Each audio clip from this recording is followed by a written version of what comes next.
Tungva, Rinamana, Rav Tenteraka Ao, Manjai Anareo et Ami Résidence de France, Injai, Fanjouzi Isao, Minua Fatsi Ufaran, Nimanetsabe Ulawan, Nyalatsin Mialu, Ra Zanachi, Misi Zavacha Meti, Anaftuna Ansika.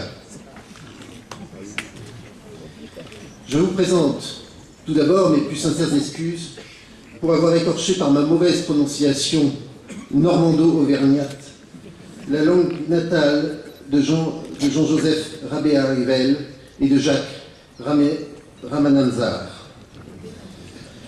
À l'attention de mes amis français et de la communauté internationale, j'ai simplement dit à quel point j'étais heureux d'accueillir pour la seconde fois ce 14 juillet à la résidence de France.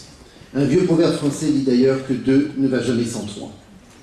J'ai aussi dit que je souhaitais me faire pardonner par avance les paroles maladroites ou blessantes que je serais, sans doute malgré moi, amené à prononcer. Car en ces temps difficiles pour Madagascar, pour la France, pour l'Europe, pour le monde, nous devons bien faire attention à ne pas aggraver les fractures existantes. Nous n'avons pas besoin de moralisateurs, de donneurs de leçons, mais d'hommes d'apaisement et de bonne volonté. Nous avons besoin de réconciliation. Nous n'avons pas besoin de violence, nous n'avons pas besoin de haine, d'invective ou de mensonges. Nous avons besoin de compréhension dans les esprits et les cœurs.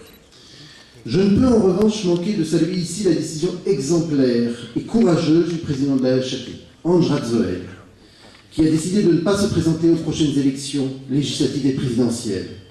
C'est un pas important dans la bonne direction, qui respecte totalement les principes démocratiques de l'Union africaine et qui doit faciliter l'obtention d'un accord politique.